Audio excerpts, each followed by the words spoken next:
பேர் அரவிந்த் பாபு. நான் ராமநாதபுரத்துலேருந்து வரேன். என்னோட ஃப்ரெண்ட்ஸ் பெரும்பாலும் முஸ்லீம்ஸ் ஃப்ரெண்ட்ஸ் தான். அவங்க எல்லாரும் தொழுகையில் கரெக்டாக இருப்பாங்க. ஆனால் அதுலேயும் ஒரு ஃப்ரெண்டு வந்து ஓரளவு தான் தொழுகைக்கு போயிட்டுருப்பான்.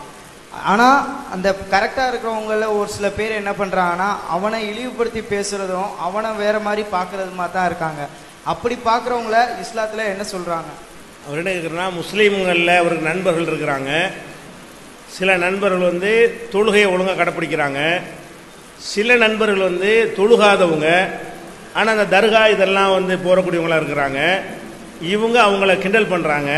என்னடா இப்போ பார்த்தாலும் தொழுக அப்படின்னு கிண்டல் பண்ணுறாங்க. இவங்களை பற்றி என்ன சொல்லுதுன்னு கேட்குறாங்க. இவங்களை பற்றி என்ன சொல்கிறதுங்கிற நீங்களே முடிவு பண்ணிக்கலாம். இஸ்லாத்தில் வந்து தொழுகை சொல்லப்பட்டிருக்குது. நபிகள் நாயகம் அதை எங்களை கடமையாக்கிட்டு போயிருக்கிறாங்க. அதை செய்கிறது ஒரு முஸ்லீமுடைய கடமை. முஸ்லீமுக்கு சொன்ன கடமையை ஒருத்தன் வந்து இழிவுபடுத்தினானேயானால் அவன் இஸ்லாத்துக்கு சம்மந்தம் இல்லைன்னு அர்த்தம். இப்போ இந்து மதத்தில் உள்ள ஒரு நம்பிக்கையை ஒரு இந்து கேவலப்படுத்தினா அவன் இந்து இல்லைன்னு அர்த்தம். ஒரு கிறிஸ்துவ மதத்தில் இருந்து கொண்டு கிறிஸ்துவ மதத்தினுடைய நம்பிக்கையை வணக்கத்தை கேள்வி பண்ணனா அவன் கிறிஸ்துவ மதத்தில் இல்லைன்னு அர்த்தம். அப்போ முஸ்லீம்னு சொல்லி கொண்டால் நீ தொழுவாட்டா கூட தொழுகிறவனை குறை சொல்லக்கூடாது.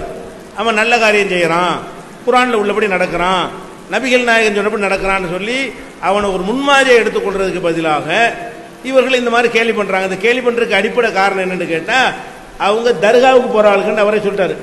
தர்காவில் போய் செத்து போன ஆட்களே வணங்கி பழகுனவனுக்கு இந்த தொழுகை அவனுக்கு டிஃபரெண்டாக தெரிகிறது, வித்தியாசமாக தெரிகிறது. இஸ்லாத்தை குரான்லேருந்து படிக்காம, நபிகள் நாயகத்தினுடைய வாழ்க்கையிலேருந்து படிக்காம, அப்பம்பாட்டன் சொன்னதுலேருந்து படிச்சிருக்கிறாங்க. அதனால அவங்களுக்கு அது விகாரமாக தெரிகிறது. அவங்க அதுக்கு சொல்கிற பதில் என்னவென்று சொன்னால், அவங்களுக்கு இஸ்லாத்துக்கு சம்பந்தம் கிடையாது. தொழுகிறதை கேலி பண்ணி முஸ்லீம் மட்டத்தில் இருப்பானே, ஆனால் முஸ்லீம் அல்லாத கேலி பண்ணால் அது அவர் மதத்தில் இல்லாத விஷயம் எடுத்துக்கலாம். ஒரு முஸ்லீமாக இருந்து கொண்டு என்னடா தொழுகை, என்னடா நோம்பு, என்னடா இஸ்லாம்டா முஸ்லீமா? அப்போ அதில் இல்லைன்னு அர்த்தம். ஒரு திமுகவில் ஒருத்தர் இருந்துக்கிட்டு என்னடா கருணாநிதினு கேட்டான்னு அர்த்தம். அண்ணா திமுகவில் இருந்து என்னடா ஜெயலலிதான்னு கேட்டால் வச்சுக்கிடுவாங்களா? அப்போ அண்ணா திமுகவில் இருந்தால் அதை மதிச்சு இருக்கணும், திமுகவில் இருந்தால் அதை மதிச்சு இருக்கணும், காங்கிரஸில் இருந்தால் அதை மதிச்சு இருக்கணும், இஸ்லாத்தில் இருந்தால் இஸ்லாத்தை மதிச்சு இருக்கணும். இஸ்லாத்தில் இருந்து கொண்டு இஸ்லாத்தை மதிக்கலைன்னு சொன்னால் அவங்க தாங்களா வெளியே போகிறாங்கன்னு தான் அர்த்தம். இவங்களும் அலட்சியப்படுத்திட வேண்டியதான். அல்லாஹ்